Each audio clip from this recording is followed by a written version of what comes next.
Bonjour et bienvenue dans cet épisode de Mumpreneur, le podcast qui donne la parole aux mamans entrepreneurs passionnées et résilientes. Je suis Margaret Piet-Cuenca, maman de 2 enfants et bientôt 3, et je serai votre hôte pour cet épisode. Chaque mardi, on plonge dans une interview inspirante avec le parcours audacieux et engagé d'une maman entrepreneur. Et on se retrouve tous les mercredis via la newsletter. Aujourd'hui, dans ce nouvel épisode de Mumpreneur Podcast, je reçois une invitée qui incarne à merveille l'esprit du podcast. Une maman créative, une entrepreneure passionnée et une femme engagée dans un projet aussi gourmand que responsable. Elle s'appelle Lucille, mais vous la connaissez sûrement sous le nom de Lulu Magic Food. Elle a ouvert Cup, un mini-café en plein cœur du vieux Lille, tout en jonglant avec son rôle de maman d'une petite Billy. Ensemble, on va parler maternité, pâtisserie, engagement éco-responsable, mais aussi de charge mentale, d'organisation et de transmission. Un échange plein de douceur et de vérité, alors bonne écoute.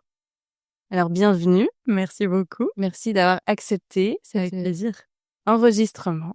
Est-ce que déjà tu peux te présenter en quelques mots et puis peut-être aussi présenter ta fille, la relation que vous avez? Ouais, je m'appelle Lucille, j'ai 33 ans. Je suis donc gérante d'un coffee shop, comme tu l'as dit. C'est une reconversion, c'est pas le métier que je faisais à la base et j'ai ouvert Cup il y a 2 ans. Et je suis donc maman de Billy qui va avoir 3 ans en juillet. Donc j'ai ouvert Cup quand Billy avait un peu plus de 6 mois, 7 mois, quelque chose comme ça. Voilà. Et je suis une maman très proche de sa fille. J'adore être maman, c'est vraiment un rôle que j'aime. J'adore aussi être gérante de mon café. Et juste avant, tu étais juriste, C'est ça. Alors, j'ai fait des études de droit. Donc, je suis juriste par le diplôme. J'ai pas réellement exercé comme juriste. J'ai assez vite pris un virage. J'ai bossé pendant 7 ans dans la même entreprise. D'accord. J'ai développé en parallèle ma passion de la pâtisserie, sachant que c'était une entreprise alimentaire. Donc, je baignais déjà un petit peu là-dedans. Et après, grâce à la force des réseaux et de la passion, j'ai fini par ouvrir mon petit commerce. Et tu as ouvert justement ton café. J'avais entendu dans une autre interview, tu as attendu en fait d'avoir ta petite fille, qu'elle soit assez grande parce que tu voulais pas vivre le métier de commerçante enceinte. En tout cas. Oui, en fait, disons qu'au moment où j'ai commencé à vraiment vouloir ouvrir mon propre commerce, j'avais du coup 28, 29 ans, voire proche de la trentaine. Donc c'était pile le moment où je commençais aussi à parler enfant avec mon conjoint. Donc je me suis dit, si je peux faire au moins un congé mat en étant salarié, bénef. En vrai, on va pas se mentir, c'est quand même plus confortable, plus rassurant, plus tout. Il se trouve que j'ai eu une grossesse superbe et que j'ai pas eu besoin de prendre des arrêts ou quoi que ce soit et que je suis allée au bout, mais ça aurait pu être différent. Ouais, j'ai eu de la chance sur ça et c'était hyper rassurant. Donc je trouvais ça bien de faire ça dans cet ordre, en effet. Et du coup, c'est exactement ce que j'ai fait. J'ai pris mon congé mat puisque j'étais enceinte et j'ai quitté l'entreprise dans la foulée. Et tu dirais que la maternité, ça a été quand même un déclic pour te lancer vraiment à 100% dans ton projet? Non, parce que c'est presque plutôt l'inverse. C'est de me dire, OK, j'ai mon projet là qui commence à vraiment me titiller, j'ai envie de le mener à bien. Donc, faut vraiment qu'on envisage la maternité, je pense, maintenant. Parce qu'après, c'est vrai qu'en tout cas, nous, on était bien aussi comme couple. On avait un désir d'enfant, c'est sûr. Mais je veux dire, en soi, ça urgeait pas, outre l'horloge biologique, tu vois. Ouais. On a aussi un peu rationalisé en se disant, bon, sur le plan de nos carrières, c'est maintenant le bon moment. Sinon, moi, ça repose derrière mon projet. Et je trouvais ça aussi important de ne pas louper le coche, que ce soit pour la maternité ou pour mon projet. Les deux. Donc, tu as essayé de combiner pour que ce soit le bon moment. Exactement. Pour la maternité. Ouais, et j'ai eu la chance que ça se fasse hyper bien, parce que je suis tombée enceinte très rapidement. Donc, du coup, on a complété le timing comme on l'avait espéré, quoi. Oh, trop bien. Ouais, j'avais vu presque un mois après. Tu décides de tenter cette expérience. Hyper chanceux. Du coup, ça s'est goupillé juste comme il fallait. Et comme je te disais, j'ai pu, entre guillemets, partir de mon entreprise suite au congé. Ça m'a ouvert une porte de sortie, entre guillemets, parce que je voulais partir, mais je voulais pas vraiment partir, tu vois. Donc voilà, ça s'est fait nickel. Tu voulais partir et pas vraiment partir. Est-ce qu'il y avait aussi des peurs derrière, peur de Oui, l'échec, déjà, par oui, exemple? c'est sûr. En fait, tu quittes quand même, comme je disais, ce que moi, j'ai toujours trouvé être un confort. Enfin, moi, le salariat, c'est pas un gros mot. Je trouve ça cool. Je trouve qu'en France, on a quand même des choses qui sont superbes pour les salariés. Totalement. Donc, je quittais le salariat parce que j'avais envie de créer, parce que j'avais envie de faire mon truc, mais pas parce que je voulais être mon patron. Tu vois, c'était pas dans cette démarche-là. Et après, outre du coup les craintes de perdre un confort, je veux dire, bah, comme je disais, les arrêts maladie, tout ça, c'est quelque chose qui n'existe pas vraiment quand tu es gérant d'un commerce. Et à côté de ça, il y avait aussi beaucoup d'affect, puisque j'étais dans une entreprise familiale où je bossais avec des gens dont je suis très proche. Donc, je partais un peu aussi avec la petite larme, quoi, tu vois. Et ton envie justement d'entreprendre, tu la situerais, ça arrivait quand en fait? Tu situerais, ce moment, il arrivait à Alors, j'ai toujours eu dans un coin de tête l'idée du coffee shop, ouais. du salon de thé plutôt, même à l'époque. Je disais plutôt salon de thé parce qu'il y a 10-15 ans, on parlait pas encore trop de coffee shop et surtout pas en France. Mmh. Donc, je disais salon de thé. Mais je dessinais déjà un peu des devantures, tu vois, sur mes cahiers de droit. Donc, ça remonte quand même. OK. Mais à la fois, ça n'a jamais été un plan de carrière. C'était plus, je sais pas, il y en a qui seraient chanteuses. Bah, Mmh. moi, c'était ça. Mais j'ai pas trop... Je me rappelle pas du moment où j'ai dit « je vais faire ça ». C'est plus, je ne sais pas quoi faire d'autre. Il y a que ça qui me donne envie, il y a que ça dont je me sens capable. Mmh. Je vais faire ça. Comme si c'était la petite graine qui s'était plantée à ce C'est ça, moment-là et puis exactement. petit à petit tu l'as laissée immerger, Tout à fait. que tu es dans le Oui, salariat. tout à Et fait. c'est quand le moment de bascule où ça a switché? Je suppose avec tes formations aussi, tu t'es lancée, C'est vrai que oui, tu mets le doigt sur quelque chose que moi-même j'ai pas forcément réalisé, mais en passant le CAP pâtissier en Ouais. candidat libre, chose que j'ai faite en étant salariée, c'est vrai que ça a pris un autre angle, un autre tournant. Encore une fois, j'ai pas passé le CAP pâtissier en me disant: «Comme ça après je pourrais ouvrir». Je me disais: «Si j'ouvre un jour, ça me servira d'avoir le CAP». Mais tu vois, c'était pas à ce point calculé. Mais en effet, le fait d'obtenir un diplôme dans le domaine de la pâtisserie m'a poussée vers le projet toujours un peu plus. Et encore une fois, la force des réseaux. Franchement, ça, je peux pas passer à côté. Le fait d'avoir un Instagram sur la pâtisserie, qui était tout à fait amateur. Enfin, encore pareil, rien n'était réfléchi. Mais du coup, tu as un peu des clients, on commence à parler de toi, les gens savent un peu qui tu es, donc ça te donne confiance aussi pour ton projet derrière. et cet Instagram, tu l'avais ouvert quand en fait? Au tout début quand tu t'es lancée dans le Alors CAP? quelques années avant, Ouais. je sais jamais la date quand on me demande, mais bien avant le CAP, oui. Ouais. Et je l'ai créé quand j'ai été embauchée pour la première fois comme presta cuisinière, pâtissière, enfin voilà. La première fois que j'ai été embauchée pour faire de la cuisine, je me suis dit: «OK, on va faire un truc du coup un peu plus pro, enfin une page publique du moins, sur laquelle je pourrais montrer ce que je fais et sur laquelle les gens pourront me contacter». Et ça a tout de suite pris d'ailleurs ton Oui et non. Alors tu vois, aujourd'hui, encore ce compte dont je parle, donc le Magic Food, il a 7 000 abonnés, ce qui est rien par rapport à certains comptes. Mais moi, ça m'a suffi en fait, à avoir, la bonne clientèle. Peut-être que c'est peu, mais en tout cas, c'est bien ciblé, je crois. complètement. Et comme j'ai eu la chance, que Lil by Matt, qui est une influenceuse lilloise, très suivie, parle de moi au tout début, ça m'a donné l'impulsion, dès le début, oui. Et aujourd'hui, ça reste ton canal de communication Ouais, principal? carrément. Donc tu gères tout toute seule? Tu délègues pas du tout, Non, pas du cette tout, partie-là? pas du tout. C'est un compte, en fait, j'ai 2 comptes. J'ai le compte Cup pour le coffee shop qui est un peu plus, pro, un peu plus neutre, et le compte Lui Magic Food qui est devenu un peu le compte coulisses où je montre la vie d'entrepreneur. Ça De parle maman musique, ça aussi? de maman aussi, ça parle musique, ça parle food, ça parle lieu aussi à bonnes adresses, et qui est extrêmement spontané. Donc en fait, jamais de la vie je pourrais déléguer ça. Et j'en ai pas du tout envie en plus. C'est pas pesant pour moi, c'est quelque chose que j'aime bien faire. Et justement, ça demande quand même beaucoup d'organisation Ça parce que demande tu du es temps, ouais, c'est vrai. maman, entrepreneur, Ouais, tu gères 2 comptes Instagram, tu as décidé ouais, de rien déléguer, en tout cas dans cette partie de ouais, communication. tout à fait. Après aujourd'hui, tu as, il me semble, un salarié, un apprenti, tu m'avais Oui, dit, oui, un apprenti pâtissier, ouais. et comment tu fais en fait pour, t'organiser au quotidien? Bah, j'ai du retard. Donc du coup aussi, il y a ici des gens qui m'ont déjà écrit qui écoutent. Ils savent que je mets longtemps à répondre aux messages. Après, c'est pas très grave parce que c'est des messages de réaction, à des stories, tu vois, pour rigoler, donc il y a pas d'urgence. Mais oui, en effet, je réponds tardivement. Donc non, je gère pas extrêmement bien. Enfin, s'il y a pas d'orgasme, j'essaie tous les soirs de gérer un peu les réponses.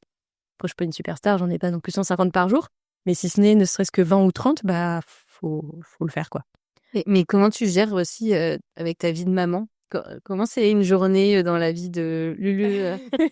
Alors, j'ai la chance d'avoir un conjoint qui est aussi très présent, qui est, comment dire, on est moite-moite en fait dans la gestion des matins, des soirs. Donc on se répartit la semaine. Il est entrepreneur aussi. Il est redevenu salarié. Il a été entrepreneur avant que moi je le sois, et il est devenu salarié à peu près quand moi je suis devenue entrepreneur. Ça c'est bien goupillé. Donc on se répartit les jours, et un jour où c'est moi, je me lève, je me prépare du coup bien avant, tu sais ce que c'est. Ensuite, je m'occupe de Billy. Si je l'emmène à la crèche, voilà, je l'emmène. J'arrive au travail et j'ai la chance, ou en tout cas j'ai fait le choix, d'ouvrir Cup de 9h à 17h. Ok. Ce qui veut dire qu'on y est avant, mon apprenti ou moi, et qu'on en part après. Mais ça reste un horaire de bureau. Selon la charge de travail qu'il me reste à faire le soir en partant, je peux aller chercher Billy. C'est quelque chose qui est possible en termes d'horaire. Donc voilà, j'ai aussi choisi, moi, mon mode de travail pour l'adapter à mon mode de vie. Et je pense que là, Billy, elle va rentrer en maternelle. Ouais, elle va rentrer à l'école, tout à fait. Et du coup, ça va être encore d'autres horaires. Eh ben oui, mais elle va aller à l'école à 100 mètres de Cup. Ah, trop bien. On a fait en fonction du lieu. On a fait un choix d'école qui nous plaisait, mais aussi d'une géolocalisation qui nous plaisait. Et donc, en fait, là, l'histoire, c'est ce qu'on imagine être, c'est Billy vient au travail avec maman tous les matins. Billy mange son petit œuf à la coque pendant que maman travaille ses prep avant d'ouvrir. Et l'idée, c'est que je l'emmène à l'école juste avant d'ouvrir. Et pour le soir, ce sera soit un petit peu de garderie, ou soit j'aurai la chance qu'une maman, voisine, cliente, devenue amie, dont les enfants vont à la même école, me la dépose au retour. Et voilà. Donc au final, ça va super bien s'organiser. Pour quelqu'un qui est entrepreneur, commerçant et maman, je trouve que je m'en sors vraiment pas mal. Ouais, complètement. Là, ça... Carrément. Tout est super fluide. Ouais. Et toi, tu as pris le parti de travailler le mercredi, de pas prendre tes mercredis? Oui. Ouais. Pour l'instant. Après, j'ai aucune expérience de l'école. Tu sais, donc, bon, pour parler pratico-pratique, Billy ira à la crèche le mercredi. Okay. Son ancienne crèche, en fait, ils proposent de la périscolaire. Ok. Donc, pareil, là, je touche du bois, mais pour l'instant, on est chanceux. Je te le souhaite. Ouais. Après, à voir si à un moment donné, j'arrive à trouver quelqu'un à qui je laisse vraiment la boutique le mercredi après-midi pour moi passer du temps avec Billy. C'est le genre de choses auxquelles j'aspire. Okay. Moi, j'ai eu une maman qui est professeure de collège. Donc tu vois, j'ai connu la maman présente. Bah ouais. Donc j'aimerais bien aussi incarner ça. Après, je travaille pas le week-end. Enfin, je travaille à la maison, mais je travaille pas. La boutique n'est pas ouverte le samedi et le dimanche. Et on rappelle que c'est ok aussi de travailler le mercredi, et c'est ok aussi de travailler. Carrément. Voilà, c'est pour ça qu'actuellement, c'est pas trop un sujet. Mais si à un moment je peux me payer ce luxe, parce que j'estime que c'est un luxe, je le ferai avec grand plaisir. Mais voilà, ça me tracasse pas puisque je suis déjà là tous les week-ends. Trop bien. Ouais. Elle a de la chance. Oui, bah c'est vraiment, j'ai conçu moi mon business en fonction de ma vie perso, parce que c'est comme ça que je vois le travail en fait. Le travail sert la vie perso, pas l'inverse. J'aspire à ça en tout cas. Et justement, comment, donc en parlant de vie perso, comment toi tu t'organises pour avoir du temps pour toi et aussi du temps pour ton couple? Oui. Alors ça, c'est vrai que l'enfant grandissant, on trouve parfois les gens disent que le bébé est plus difficile à gérer. Je suis pas tout à fait d'accord. Je trouve qu'en grandissant, là, quand même, ils sont plus, il y a plus de présence, on peut faire plus d'activités, donc peut-être qu'on leur consacre plus de temps aussi. Trouver du temps perso, comme je disais, j'ai la chance d'avoir un conjoint hyper présent. Donc, si je lui dis jeudi, je suis pas là parce que je bois des verres avec les copines, il y a pas de sujet, en fait. Si lui, il est dispo, il gère. Donc, je peux carrément m'octroyer ce genre de soirée, et je le fais au moins une fois par semaine. Et le couple, on y travaille. En fait, faire garder un enfant un week-end complet, c'est forcément plus difficile que juste une soirée. Mais ça va. Franchement, on arrive quand même. On a la chance d'avoir mes parents qui sont présents à Lille. Ok. Les parents de mon conjoint qui sont sur la côte d'Opale, mais qui sont aussi toujours ok de la garder 2-3 jours. Donc ça va. Après, je pense que comme tout couple, on trouve toujours que ça manque. On se fait tous avaler par la vie. Faut sortir le linge. Et le quotidien qui rate. Voilà, ce quotidien, et qui fait qu'à 21h, tu commences à vraiment te poser, quoi. Mais tu arrives quand même régulièrement à avoir des moments de parenthèse en couple et aussi toute seule. Ouais, franchement, je trouve. Alors, dernièrement, j'ai beaucoup dit qu'on se faisait avaler par la vie. Donc, c'est que j'ai dû le ressentir. Et ça vaut je le vois autour de moi, en fait. Ça vaut pour mes amis, ça vaut pour tout le monde. Je trouve que quand même, on se fait avaler, quoi. Et c'est dur de faire des vraies choses et de pas enchaîner les corvées et tout ça. Mais, encore une fois, on s'en sort plutôt bien, je pense. Très certainement aussi parce qu'on est en fin d'année. Là aussi, quand on enregistre cet épisode, on est sur le mois de juin. Le mois de juin, c'est souvent un mois assez... Ouais, c'est vrai. challengeant C'est vrai. pour le commerce comme pour la vie familiale. Oui, tout à fait. Ouais, c'est vrai, parce qu'il y a eu les jours fériés, mais moi, j'ouvre les jours fériés. Ça, j'ai fait ce choix-là. Donc, en fait, j'ai pas eu les 3-4 jours d'affilée pour un peu profiter, se poser, tout ça. Donc là, j'avoue, j'aspire aux vacances. Et tout à l'heure, tu disais que tu avais un apprenti. Oui. C'est arrivé quand au niveau de l'organisation de Cup? Vite.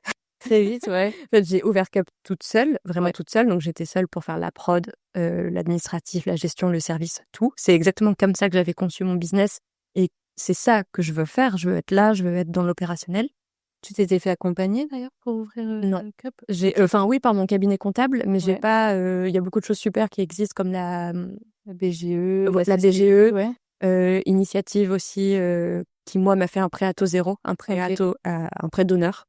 Mais j'ai pas profité de leur accompagnement parce que ça s'est fait très vite en fait, donc j'ai pas eu le temps d'avoir ce genre d'aide. Mais en effet, ça existe. Moi, je m'en suis sortie sans, peut-être par mon expérience et parce que mon commerce est petit. Quoi qu'il en soit, au début, j'ai tout fait toute seule. Et là aussi, j'ai eu de la chance qu'il y ait des gens assez vite. Donc, au bout de 2 mois, j'ai dit OK, il me faut quelqu'un. OK, donc ouais, Parce que les premières semaines, voire mois, oui, ça a assez bien marché. Et aussi, moi, j'étais pas rodée en fait. J'apprenais aussi sur le tas. Donc, je faisais des journées au début de 6h, 23h, quoi. Ah ouais. J'étais à 6h du matin et je restais jusqu'à 23h parce qu'il fallait toujours produire, j'avais jamais assez. Et en parallèle de ça, quand tu viens d'ouvrir, t'es encore un peu dans les trucs de prêt bancaire et tout. Enfin, voilà. Donc, au début, très, très intense. On le sait, tout le monde le dit, les débuts, c'est intense. Mais je me suis dit, bon, c'est vrai qu'un apprenti, ça revient assez peu cher par rapport à l'aide que ça peut t'apporter grâce aux aides de l'État. C'est vrai. Crache pas dans la soupe, en fait. N'aie pas peur de déléguer, parce que ça, c'est un sujet. Ouais. Et n'aie pas peur que quelqu'un entre dans ton univers. Et en fait, j'avais peur que ça me prive une forme de liberté, tu vois, de devoir expliquer. De devoir, créativité peut-être aussi. Ouais, en fait, d'avoir quelqu'un dans mon espace qui, en plus, est très petit chez Cup. J'avais un peu peur de ça. Et en fait, à l'instant où Tim, qui est mon apprenti actuel, a mis un pied chez moi, ça a été le soulagement, la révélation.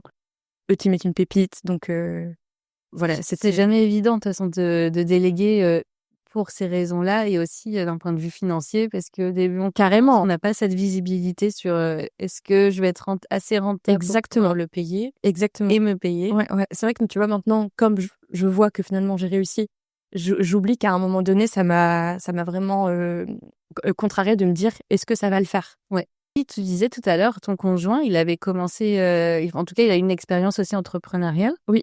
Est-ce que cette expérience, ça t'a aidé aussi, ça t'a apporté, il a pu te soutenir dans ton projet ou il t'a vraiment laissé te lancer Ouais, alors étonnamment, pas trop. Il n'est pas intervenu sur ce plan-là parce qu'en fait, c'était 2 métiers différents. Lui, il était disquaire, donc il vendait des vinyles.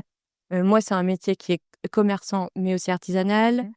Et en fait, ouais, non, c'est vrai que je me rappelle pas qu'il m'ait spécialement donné des conseils ou quoi que ce soit. Par contre, il était dans le soutien, vraiment. Ouais. Donc, c'est une autre forme. Je pense que lui se sentait peut-être pas légitime aussi.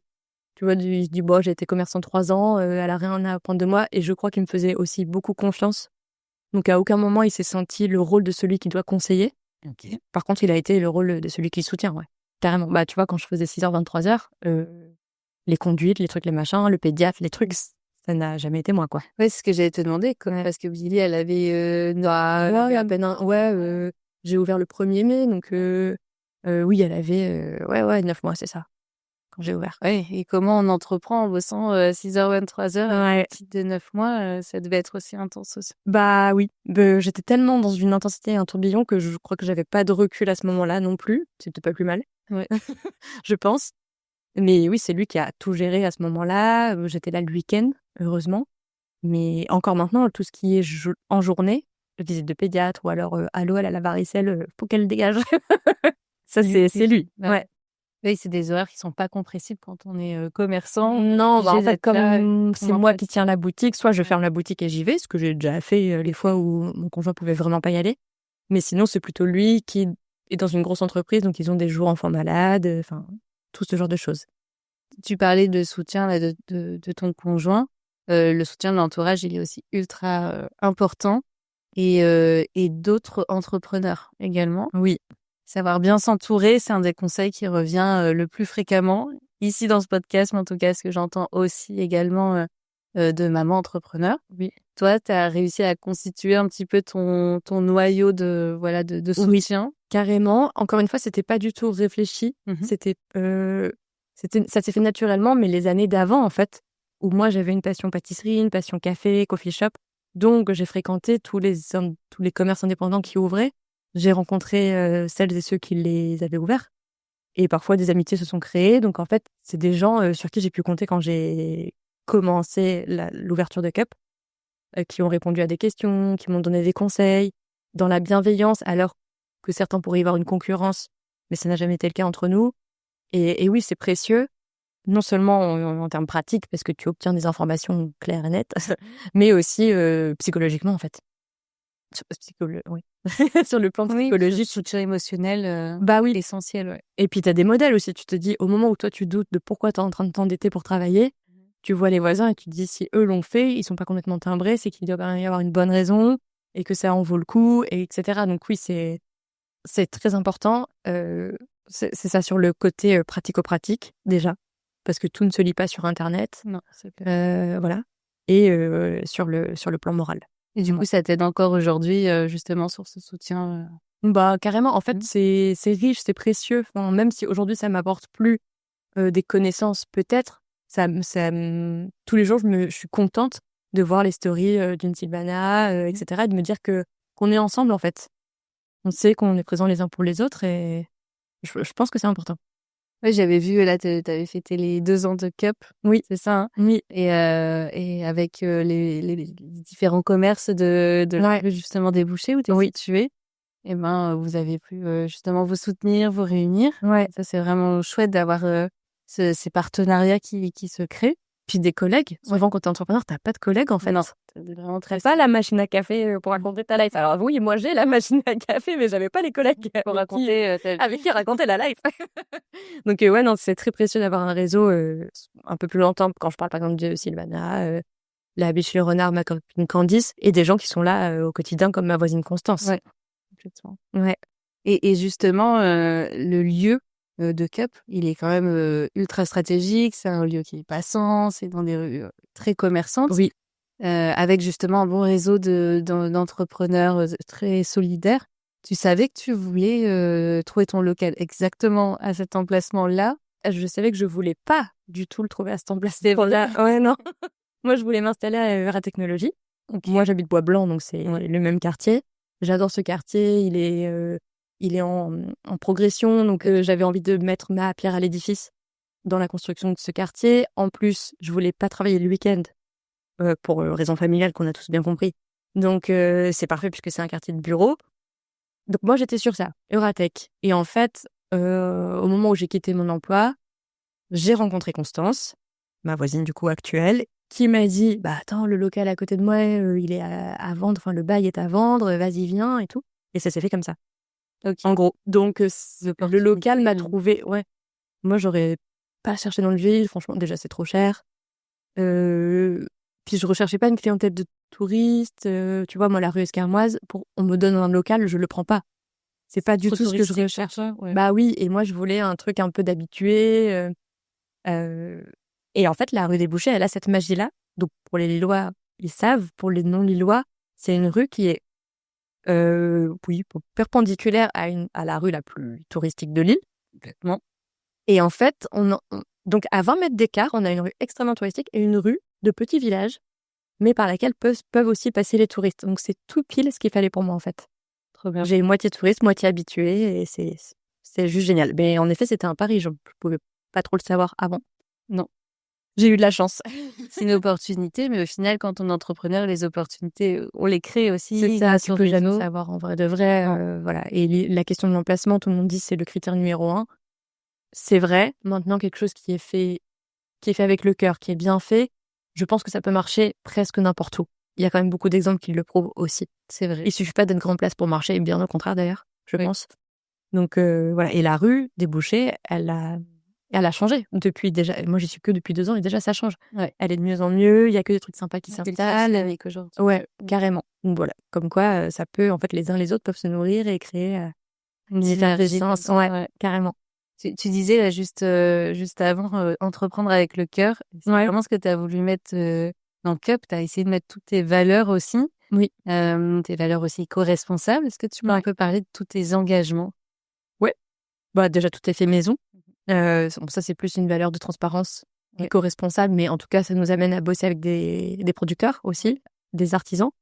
Tu choisis comment tes producteurs, justement? Et ben, je les connaissais grâce à ce que j'avais vu chez les autres, en fait.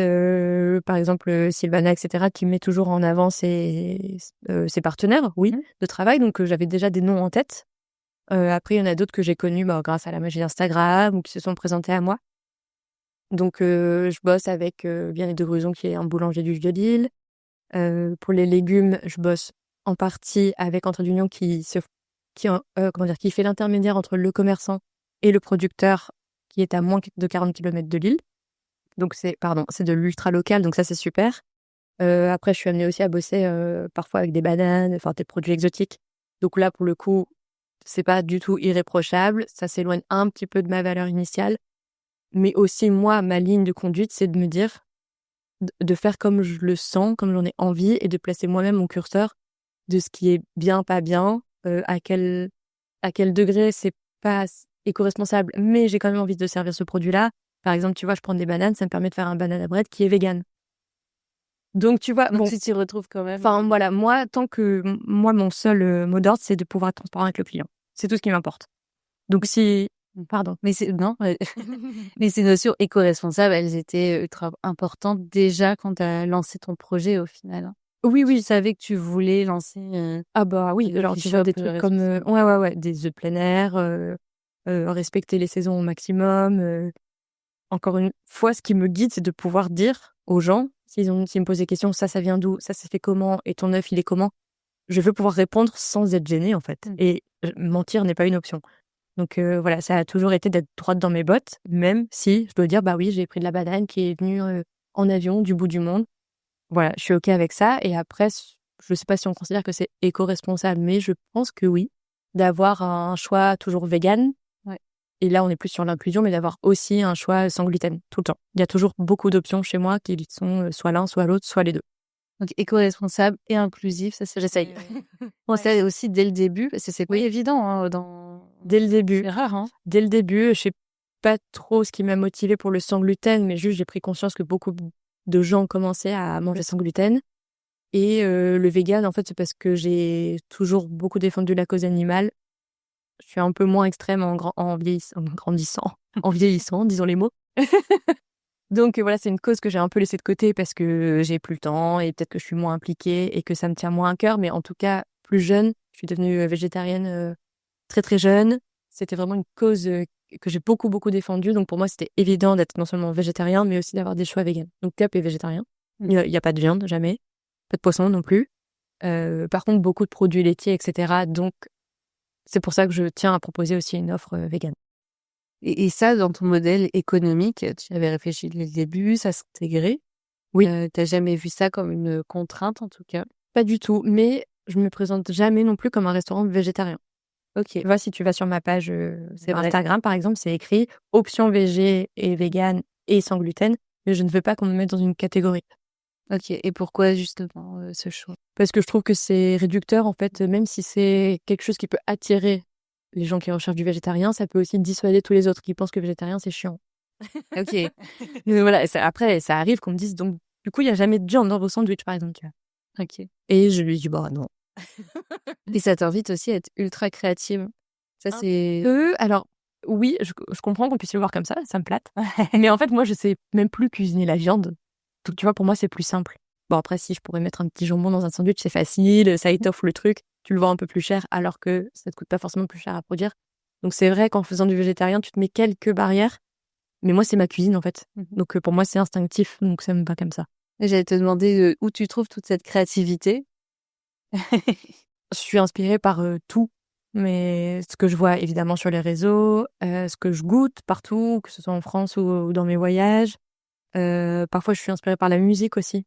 Je l'ai été aussi plus avant d'ouvrir Cup. Tout mon contenu sur Instagram dépendait beaucoup de musique. Je suis inspirée par tout. Donc cette créativité, on la retrouve aussi beaucoup surtout sur tes Instagram. C'est un univers ultra marqué Ouais. et différenciant. C'est ça qui est chouette aussi. Écoute, je m'en rends pas compte, mais si tu le dis avec tes yeux extérieurs, je le crois volontiers.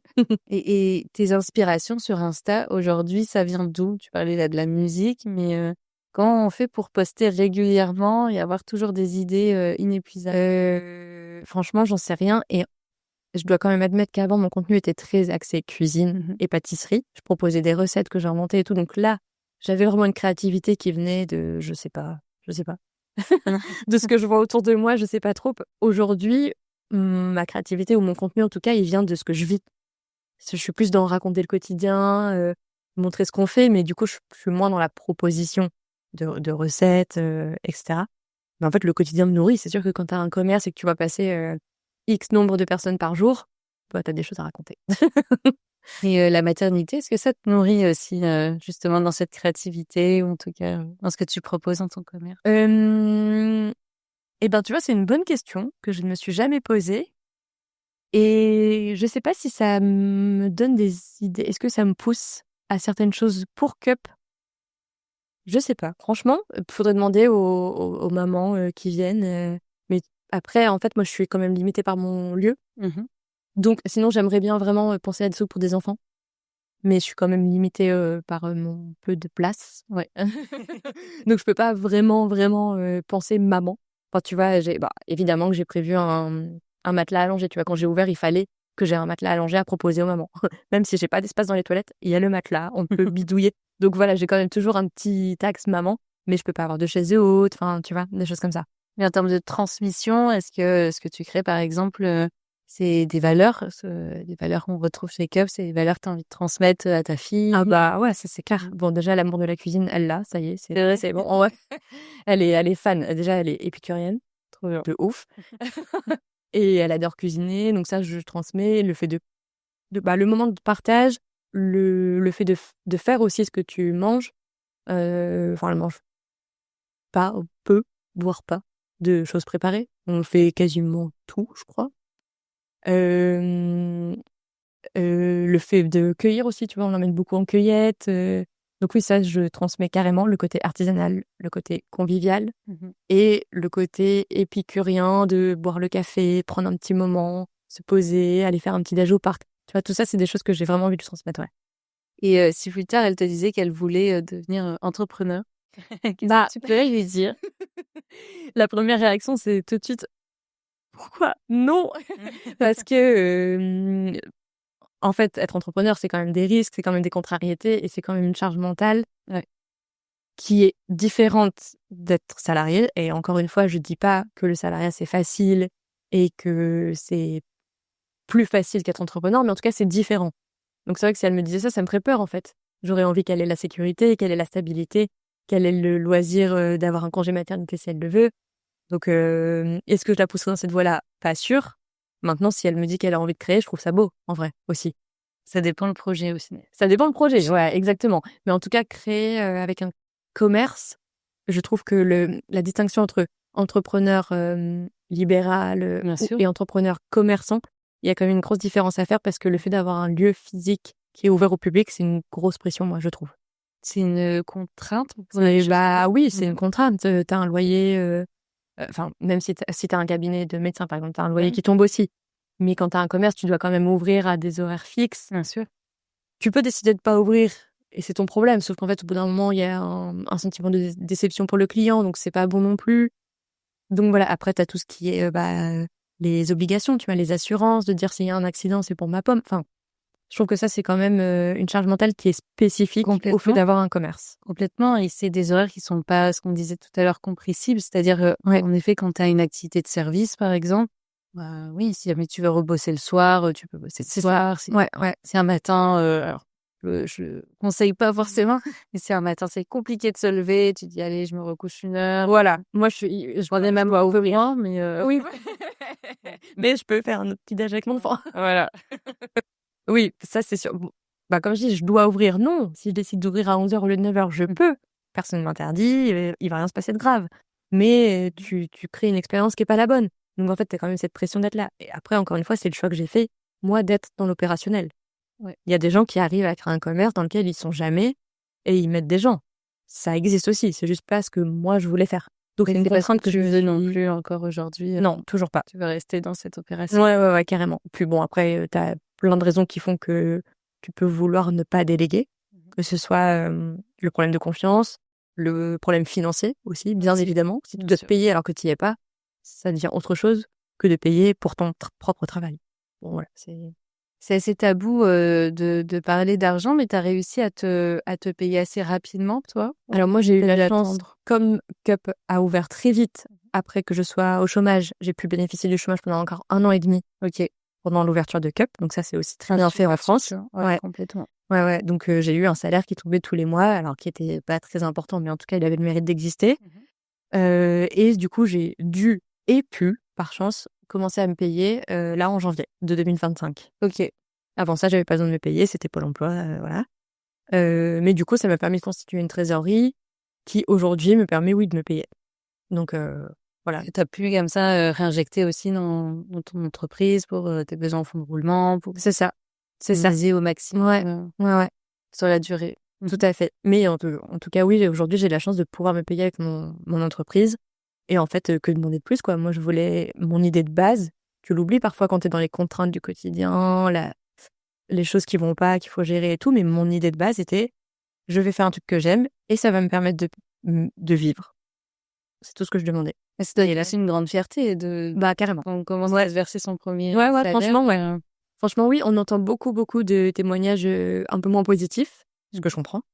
Où on entend qu'on ne peut pas se payer, et ça existe carrément. Enfin, on a tous des situations différentes et des business différents.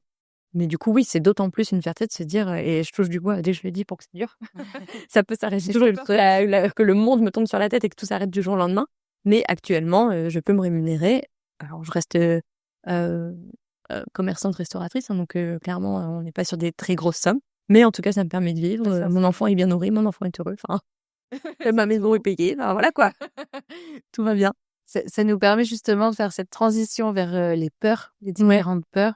Parce que quand on est entrepreneur, est-ce qu'on est submergé par toutes ces peurs? Il y a la peur de l'échec, par exemple. Oui. Ça, surtout quand on se lance. Une fois qu'on s'est lancé, souvent, elle disparaît. Toi, ça a été le cas au début, cette peur de l'échec. Comment tu l'as vécu? Comment tu l'as traversée et dépassée? Alors, peur de l'échec, c'est pas la peur la plus exacte me concernant, parce que je crois que j'ai un caractère très fonceur, mais même dans le sens où je ne sais pas faire marche arrière. Ce qui est l'inverse de raisonnable. C'est-à-dire que même si j'avais constaté que mon business allait être foireux, je pense que je l'aurais fait quand même, parce que j'étais lancée et que j'aurais pas su faire marche arrière. Donc voilà, ça n'a aucun sens, mais je pense que je suis comme ça. Donc peur de l'échec, Parce que tu avais peut-être besoin de prouver quelque chose ou en tout cas d'apprendre quelque chose de cette ouais, expérience? je sais pas, j'étais dedans, j'avais envie d'aller au bout, je me voyais pas dire j'ai rencontré les banques et ci et ça, puis en fait non, parce que je suis pas sûre. Ça me ressemble pas en fait. Ouais. Je vais plutôt quitte à pas réussir, je vais quand même le faire, je pense. Tu as eu Donc des noms des banques au début ou? non, j'ai été Essayer de facilement suivi. suivie par les banques parce que je demandais pas une grosse somme et parce que j'avais quand même un bagage études de droit, CAP, expérience, communauté Instagram. Ouais. Aussi Ça a petite aidé. aussi petite soit-elle, à chaque fois ils m'en ont parlé les banques. Donc j'ai pas eu de difficultés et tout. Donc peur de l'échec, pas trop, tu vois, parce que en fait, si ça s'arrête, le fait que ça n'ait pas marché, c'est quelque chose avec lequel tu peux dealer, tu vois. C'est plus les conséquences. Et les dettes et tout, je trouve ça dur, quoi, tu vois. Et ça s'est pas réveillé en tout cas quand tu es devenue maman, justement? Non, de par l'échec. contre, tu vois, moi, ce qui m'a coûté, c'est le côté, je vais aller m'investir, donc moi, mon temps et mon argent dans un projet, et mon bébé, je vais aller le mettre à la crèche pour mener à bien ce projet. Et ça, j'ai eu du mal à comprendre cette séparation et à comprendre à quoi ça rimait. Il faut quand même savoir qu'au début, j'ai payé pour travailler en quelque sorte. J'ai fait un emprunt, j'ai investi mes économies, donc à ce stade, je paye pour travailler. Et je vais aussi, tout ça pour essayer de gagner de l'argent qui va servir à la fin à payer un peu ton mode de garde. Enfin, tu vois, je voyais les choses comme ça. J'arrivais plus à comprendre le sens de pourquoi on travaille et faire regarder son enfant, alors que j'ai jamais pensé être une maman au foyer, tu vois, ça me ressemble pas. J'ai besoin d'activité. Mais à ce moment-là, je voyais plus clair. J'avais mon enfant qui avait, donc au moment où Il est entré à la crèche, elle avait 5 mois. Ok. Et moi, c'est le moment où j'étais en plein dans les demandes de prêt, les trucs, les bazars. Et là, je voyais plus clair. En fait, on m'a pris mon cœur de maman et on m'a mis sur la table et on m'a dit tu dégages et tu fais un truc d'entrepreneur. Là, c'était un peu rude. Beaucoup de culpabilité aussi à ce moment-là. Oui, après, je l'ai mise à la crèche et c'était pas du tout le problème de la confier. C'était vraiment sur le sens de la vie, en fait. À quoi ça rime et tout. Et ça t'a permis de faire le point aussi à ce moment-là. Ouais. Et c'est vrai que De tu te reposer le projettes, cadre. oui. Et tu te projettes pas de la même manière quand t'es pas encore maman. Non. Tu vois, moi, j'imaginais, j'ai mon bébé, je m'en occupe les 3-4 premiers mois, trop cool, elle va à la crèche, easy, je me remets au boulot. Et en fait, c'était hyper différent. Et pourtant, vraiment, Dieu sait que je suis pas une mère louve. Enfin, j'avais envie de travailler, c'est vraiment pas la question, quoi. Mais devenir entrepreneur pile au moment où tu dois lâcher ton bébé ou alors où tu deviens maman, j'avoue, c'était pas le meilleur timing. C'est ton identité qui est complètement designé au final. Hein. Ouais, tout à fait. Questionne aussi sur qui je suis dans tout ça. Oui, oui, mais carrément. Donc bon, si les gens peuvent éviter de faire exactement pile ce timing, parce que tu vois, j'étais en congé mat, donc je m'occupais d'elle, sauf qu'en fait, j'avais des rendez-vous tout le temps, donc j'ai profité de ton projet. Oui. Et t'arrivais pas à être non plus investi avec elle. Enfin, tu vois, là maintenant, je me dis, attends, pourquoi je suis pas partie 3 semaines en vacances avec elle et tout, pourquoi j'ai pas fait ça, je travaillais pas. En fait, je travaillais grave. Ouais. Donc bon, timing pas idéal.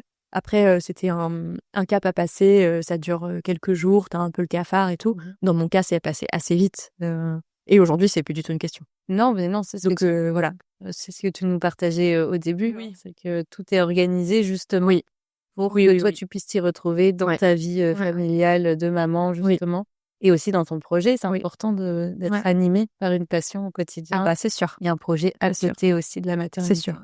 Et dans mon cas aussi, je me suis dit, en tout cas, si c'est ça la vie qu'on doit mener, c'est-à-dire faire garder ses enfants 10 heures par jour, enfin, c'est quand même énorme. C'est énorme. C'est fou qu'on n'ait pas encore trouvé comment faire autrement. Enfin, moi, je trouve ça énorme, en fait. Je trouve ça très bizarre. On profite de nos enfants que le week-end. La semaine, t'as pas le temps, c'est toujours le bain, le ci, le ça, vite, machin. Je trouve ça un peu rude. Et donc, je me suis dit, si c'est vraiment ça qu'il faut faire, faut vraiment que j'aime ce que je fais. Complètement. Parce que si je la laisse 10 heures par jour pour faire un truc qui me saoule, je vais péter un câble. Il en perd le sens. Ah bah oui, donc au moins ça m'a poussé. Au début, ça m'a refroidi sur mon projet. Et finalement, après réflexion, ça m'a poussé les 2 pieds dedans en me disant, au moins tu vas kiffer et tu vas faire ton truc. Et tu sauras pourquoi. C'est comme ça que la vie est organisée, quoi. Donc cette peur, en tout cas, t'as réussi à bien la mener, la dépasser. Bah c'est ça, ouais, tu transformes. La contourner, ouais, exactement. Et la deuxième, ce qu'on appelle blessure des entrepreneurs, c'est le syndrome de l'imposteur. Ah oui, ça, parlons-en. C'est le plus courant, en tout cas chez les entrepreneurs. Oui. Les entrepreneurs. Oui, et je le vois autour de moi. Je l'entends dans tous les podcasts que j'écoute, je l'entends, quoi. J'en ai parlé avec Marie du Café Augustin. Je l'ai entendu chez Valentina de Ginko. Bon, moi, je te parle restaurant parce que c'est bien ce truc. Je crois que les chiffres, c'est 70%. On l'a toutes. En tout cas, des entrepreneurs, on l'a toutes. Et en plus, en tout cas, dans le cas de Marie et moi, par exemple, on n'est que quelques exemples parmi beaucoup. On est reconvertis et on est autodidacte en plus de ça. Donc, t'imagines? Nous, on danse toutes les cas. J'ai mon CAP, mais je me suis formée toute seule. Donc, j'en suis très fière. Je l'ai eu sans faire de cours. Mais j'ai pas fait de cours. Donc, je suis pas formée vraiment. Je suis encore moins formée au métier de commerçante, restauratrice. Donc, on l'a toutes, je pense. Mais je trouve que c'est un bon moteur aussi, parfois. Le manque de confiance comme une force. Quitte à ce qu'il soit là, autant en faire une force. Et je trouve que le manque de confiance en soi est un moteur puisqu'il t'amène à jamais être sûr de toi, à jamais dire là c'est bon, ce que je vends c'est nickel, je laisse comme ça et peut-être perdre ton client. Donc c'est une remise en question perpétuelle. Perpétuelle. Mais du coup, dans mon cas, je trouve ça plutôt porteur. On rappelle quand même que ce syndrome, il est aussi valable pour les femmes salariées. Ouais, j'imagine. Oui, on en parlait l'autre jour avec, je crois que c'était Véronique Estienne de Balt. Et pour une proposition de poste similaire en tant que salarié, je pense qu'elle disait que les hommes, s'ils savaient faire 20% ou 30% du poste, ils y allaient. Ok. Et les femmes, il fallait que ça soit 80%. Ah ouais, c'est fou. Pour être sûr de... mais peut-être encore pire dans le salariat parce qu'en fait, t'es jugé par tes N+1, quoi. Ou N+, je sais pas combien. Ah ouais, ce qui n'est pas le cas quand t'es entrepreneur. Nous, on a peur du jugement de nos pairs et du client. je pense. Les salariés ont peur de tous les gars au-dessus, quoi. Et ça, c'est ça. Ouais. Et même des collègues, en fait. Ouais. Donc oui, c'est vrai qu'en fait, ça doit pas être simple non plus, du tout. Les avis clients, du coup, pour toi, c'est super important. Ouais. C'est un peu ce qui drive tes Bah, choix. moi, j'ai quand même aussi voulu faire ça pour me faire kiffer en faisant les gâteaux que j'aime et tout ça, et passer des bonnes journées en servant des cafés. J'ai aussi ce besoin d'avoir un impact positif dans la vie des gens, ce que je fais d'une manière aussi simple que de faire des gâteaux et des cafés. C'est-à-dire, c'est pas un truc de ouf, mais j'ai quand même vraiment à cœur que les gens passent un bon moment. Donc si c'est pas le cas, ouais, c'est dur. Donc tout est tourné autour de l'expérience. Ouais. Client, ouais. Oui, carrément, parce que ce qu'on propose, c'est bon, c'est fait avec le cœur, etc. Mais on n'a pas non plus inventé le couteau à couper le beurre, tu vois? On fait des trucs, assez classiques, enfin, voilà. Par contre, j'envisage Cup comme une expérience globale, oui. Bah, le lieu est atypique, la musique, elle est pas laissée au hasard du tout, l'accueil encore moins. Et c'est ce qui revient beaucoup dans les avis Google aussi. C'est ça, c'est l'accueil, l'ambiance, l'atmosphère. Donc moi, quand les gens me disent qu'il se dégage un truc un peu magique de Cup, c'est exactement tout ça que je veux entendre. Donc c'est vrai, une expérience enchantée, une parenthèse en tout cas Ouais, enchantée ouais, carrément, pour les personnes. carrément. Et c'est du coup, c'est comme ça, ouais, tu arrives à dépasser ce syndrome de l'imposteur, c'est en t'axant sur le positif Oui, et en t'aidant justement des remarques peut-être négatives pour oui. te dépasser. Bon, j'ai la Déjà chance, eu ou pas j'en ai eu très très peu. Enfin, j'ai eu genre 2, 3 peut-être. Avis Google, Ah pas ouais? ouf. Ouais. Des Lillois? Tu saurais Un pas si- Lillois, je crois, et 2, je sais pas trop. En fait, tu sais pas trop. Pas Donc, trop. tu sais pas forcément qui a mis l'avis, voilà. Rude, en vrai, c'est un peu dur parce que tu dis la personne, elle pourrait soit m'écrire en perso pour me le Ah ouais. dire, soit me le dire sur le moment parce qu'en plus, je demande à 99% des gens si ça s'est bien passé. Bon, rude, mais pour chacun des 3, pardon, j'ai tiré un enseignement et j'ai retravaillé la recette ou tu vois. Donc encore une fois, j'ai essayé Une de question ouais. pour 3 critiques Bah ouais. ultra en Tu question. vois, une fois, elle m'a dit le chocolat chaud, j'ai revu la recette du chocolat chaud. En fait, je me suis dit moi-même, je me suis dit: «Oh, mais attends, si elle dit ça, mais ça fait 6 mois que je le sers, ça se trouve, ça fait 6 mois que je sers un mauvais chocolat chaud». Ah, oui, Alors donc je qu'en me fait, suis pas pas mal du remise tout. en question. Alors que peut-être pas du tout. Mais au moins, j'ai retravaillé, j'étais sûre de moi, donc finalement mieux dans mes baskets par rapport à ce foutu chocolat chaud.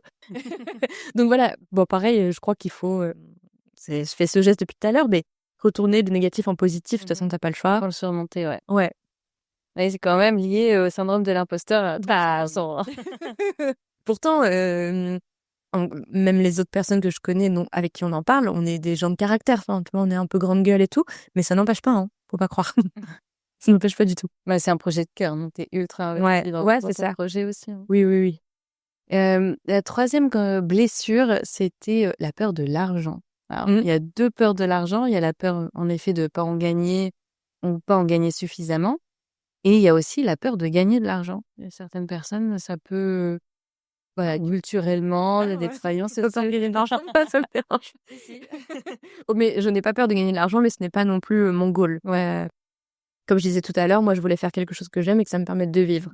J'ai bien conscience qu'en ayant un café avec 6 places, je vais pas rouler sur l'or.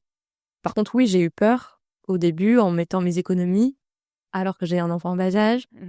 Faire un emprunt, oui, j'ai eu peur de payer pour travailler, ouais, vraiment. Ça, oui.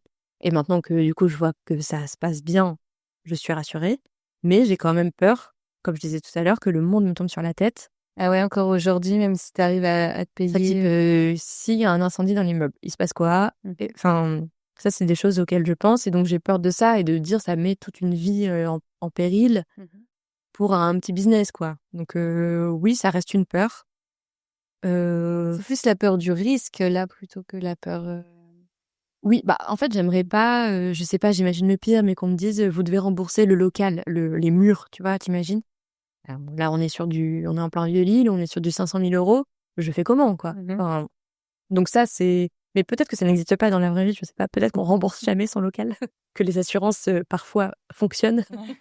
Je sais pas, mais c'est quand même des choses auxquelles, je pense. Réfléchir, ouais. Ouais, carrément. Après, j'ai aussi cette philosophie de me dire l'argent, ça se perd, ça se regagne.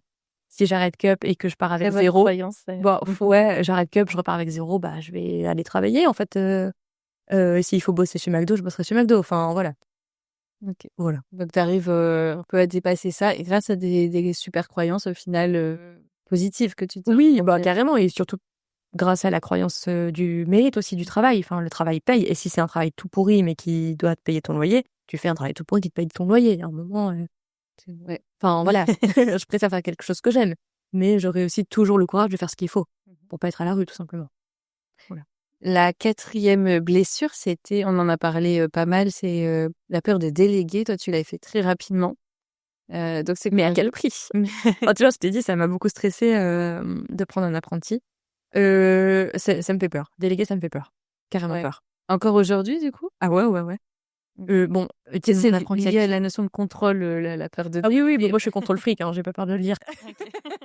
Carrément contrôle fric, j'aime prévoir les choses, j'aime visualiser d'avance, autant je suis très épicurienne, autant j'ai quand même besoin de contrôler et en fait, Cup me représente beaucoup, je Ouais. représente beaucoup Cup, donc si quelqu'un renvoie une image qui n'est pas celle que je veux de Cup, c'est pour moi c'est compliqué parce que c'est mon truc et c'est C'est un de tes bébés aussi, hein? c'est un de mes Ouais. bébés et c'est pas que j'ai pas confiance aux gens, mais quand même, il se trouve qu'on sait tous que le rapport de l'embauche et cetera est parfois délicat. Mmh. Moi, jusqu'à présent, j'ai eu beaucoup de chance, mais ça me décevrait tellement, en fait, tu vois, d'avoir une mauvaise entente ou d'avoir un conflit avec quelqu'un avec qui je bosse, ça me contrarierait beaucoup. D'autres choses me contrarient moins, tu vois, je fais une journée pourrie, j'ai fait une journée où j'ai perdu de l'argent plutôt que d'en gagner, je dors dessus et demain c'est bon, quoi. Par contre, être en mésentente avec quelqu'un Avec qui tu partages ton avec quotidien, qui au tu final, partages hein? ton quotidien, mais oui, Mmh. plus que ta propre famille, en fait. Exactement. Voilà, donc c'est pour ça que j'ai voulu ouvrir tout petit, en fait. Je voulais pas devoir, j'aime les gens, attention, j'ai pas de problème Tu avec ça. voulais pas gérer une équipe, en tout cas. C'est pas ce dont j'ai envie, en tout cas. Je préfère gérer, de nettoyer moi-même les toilettes, mais de pas devoir gérer des problèmes humains qui vont me contrarier beaucoup plus. Et là, ton apprenti, tu l'as choisi comment? Tu avais des critères, spécifiques en amont? On se connaissait d'avant. OK. Ouais. On s'était rencontrés dans le cadre d'un tournage d'émission, de pâtisserie OK. et on se suivait sur Instagram, donc on se connaissait. Quand j'ai ouvert, il était là le premier jour. Tu un soutien Déjà un déjà. soutien, tu vois, déjà de base. Ah, alors qu'il était absolument pas question qu'on se rencontre dans le cadre du travail, mais il était là, en fait. Donc quand j'ai su qu'il était peut-être intéressé pour devenir cet apprenti que je cherchais, j'ai dit: OK, banco, en fait». Donc voilà, beaucoup de chance et là, pour l'année prochaine, je recrute quelqu'un d'autre. Ah ouais, Une demoiselle. Ouais, oui, Tim, part vers d'autres expériences. d'accord. Donc je recrute quelqu'un d'autre, mais qui m'a l'air super et je suis sûre que ça va bien se passer. Mais oui, déléguer, c'est pas facile, ouais. Mais c'est quelqu'un aussi que tu connais ou Non, pas du tout? non, Donc là, pas ça du va être tout. une Donc là, voilà, on part expérience. sur encore autre chose, mais je me dis: «Bon, vas-y, à un moment, grandis, quoi». Donc là, on a parlé, beaucoup, de toutes les différentes peurs. Il y en a une dernière qui reste, c'est la comparaison. Mmh. Est-ce que c'est quelque chose, que tu fais, régulièrement, le fait de te comparer à d'autres, cafés? Peut-être pas forcément sur la métropole lilloise, mais en tout cas, peut-être à d'autres commerces qui ont l'air, je sais pas, qui respectent tes valeurs, Ouais, qui ouais, ont ouais. l'air plus Je pense que je le fais, mais de manière saine, ouais, plus dans l'inspiration. Tu vois, si je peux ressembler un peu plus à un tel qui est vraiment 100 local ou ouais, voilà, c'est plutôt que je vais aller me nourrir des autres. mais ça te met pas la pression. Non, parce que je pense avoir la force de caractère de dire: «Je fais les choses comme j'ai envie de les faire tant que je les trouve justes» Mmh. et en fait, je vais pas me laisser, guider par des espèces de pensées communes, et ça, je pense que c'est le bon côté d'être, reconverti et autodidacte. C'est qu'on n'a pas été, cadré Mmh. par des trucs qu'on croit être les bons dans le métier. Nous, on fait les choses Ça avec notre pourrait, bon hein. sens. Ça se pourrait, il y en a quand même beaucoup, hein, d'entrepreneurs qui se comparent avec les réseaux sociaux, par exemple. Ah oui, moi non, ça va ça. Ouais, ça va. Ouais, non, ça va. Tant mieux. Ouais, ouais, ouais. En fait, comme je dis, tant que je me sens droit dans mes bottes, juste et aussi le bon sens, nom de Dieu, le bon sens, quoi. Franchement, il y a beaucoup de gens qui manquent de bon sens. C'est vrai. Je m'en rends compte en étant commerçante et en recevant parfois des gens qui n'ont pas de bon sens. Le bon sens est mort et donc en fait, si tu fais des choses avec authenticité, avec bon sens, Mmh. je trouve que tu as pas besoin de te comparer aux autres donc Tu as des exemples, à partager? De manque de bon sens? Ouais, par exemple. Alors attention, c'est un peu rustre, mais aller aux toilettes et nettoyer derrière soi, pour moi, c'est du bon sens. Voilà, ce genre de choses. Ou Ouais, on est d'accord. le grand sujet de télétravailler dans un café, est-ce qu'on est pour, est-ce qu'on est contre? Nanani, nanana. Moi, je m'en fiche que tu télétravailles ou que tu appelles ta copine ou que tu sois en date. Par contre, j'ai 3 places, tu peux pas prendre un espresso non. pendant 5 heures. Mhm. Bah ça, pour moi, c'est du bon sens, en fait. Voilà, ce genre de choses. Oui, bien sûr, on est d'accord. C'est bête, hein, mais c'est le quotidien du commerçant. C'est apprendre le bon sens, sensibiliser au bon sens, en tout cas. Voire à la politesse parfois, mais bon. J'ai pas beaucoup de problèmes, mais parfois, quand tu as ce genre de problème, faut rigoler. Il faut en rigoler. Et Billy, elle aime bien venir, du coup, dans ton café. Ouais, ça y est, elle est là, je vois, elle comprend, ouais. Ouais. Ouais. Et tu pourrais partager un moment de complicité, peut-être que vous avez vécu ensemble autour de ton projet entrepreneurial? Bon, déjà, elle était là quand j'ai fait les peintures et tout ça. Elle allait pas encore à la crèche, donc elle était là dans son petit transat à rebondir et tout. Donc ça, c'est des bons souvenirs quand même. Et là, elle est en âge de comprendre. Elle sait ce que je fais, elle le dit. Donc c'est trop mignon en fait quand elle dit le travail de maman, c'est à côté de Constance. Maman, elle fait des cafés, elle fait des gâteaux. Moi, j'aime bien les gâteaux. Ça, c'est mignon, tu vois. Je me dis, elle a compris la vibe. Et comme je l'emmène beaucoup boire des cafés, entre guillemets, dans d'autres endroits, je pense qu'elle assimile ça à un moment de plaisir.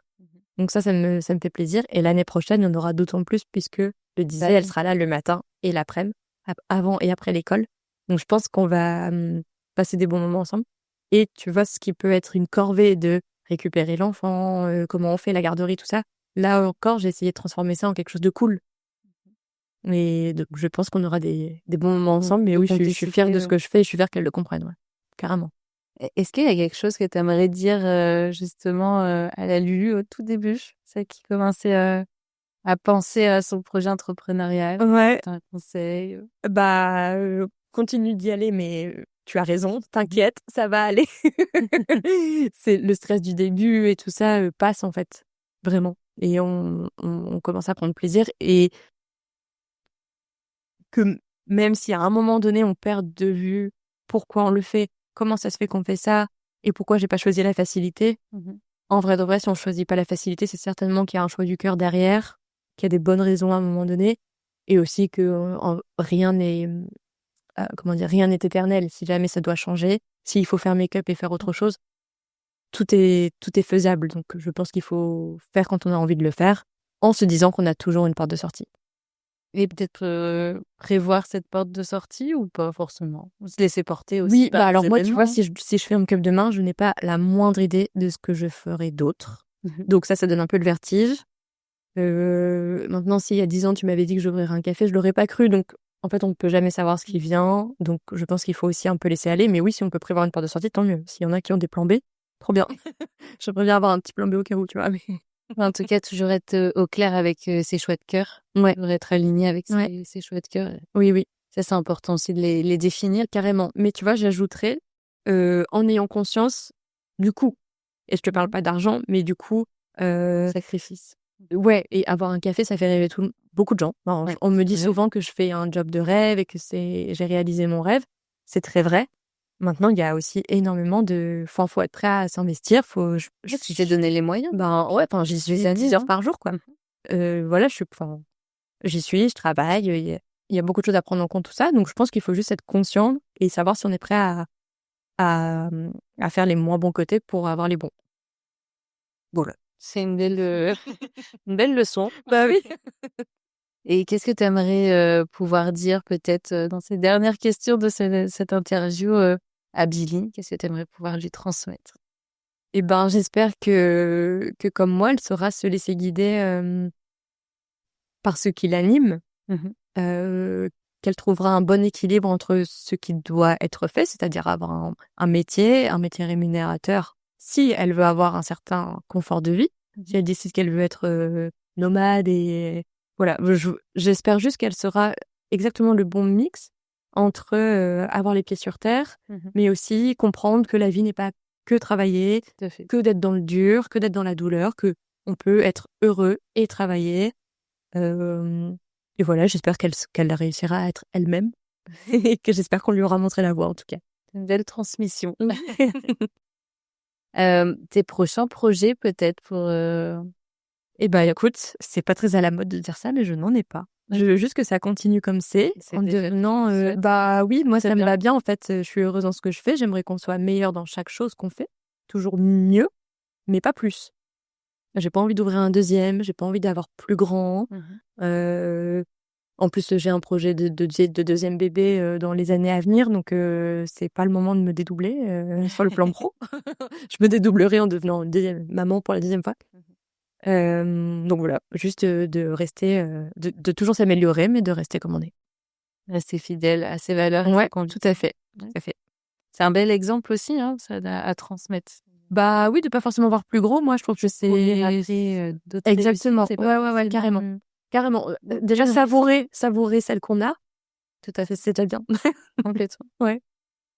Peut-être pour terminer cette interview, on peut faire un peu comme un portrait chinois. Ouais. Si était une pâtisserie, qu'est-ce que tu serais comme pâtisserie? Pas très fun, je serais Ouais. un cake citron. Un cake au citron. Ah oui, mais tu vois, un cake citron qui paraît un peu, comment dire, basique et tout, mais qui en fait a beaucoup de caractère et qui est pas si facile à faire. Un cake citron. Et si t'étais une chanson? Je vais dire If I Can Dream de Elvis Presley, puisque j'ai une passion Elvis et que je trouve que cette chanson elle prend au trip et qu'elle parle d'un monde meilleur et que voilà, comme je disais, j'ai laissé un peu tomber toutes les causes que je défendais auparavant pour me mettre dans la vie pratico-pratique de faire des gâteaux, etc. Donc voilà, c'est une chanson engagée que j'aime beaucoup. Et un super pouvoir. Ça, tu m'en avais parlé, du coup j'ai réfléchi. Super pouvoir archi nul. J'aimerais bien voir l'intérieur des maisons.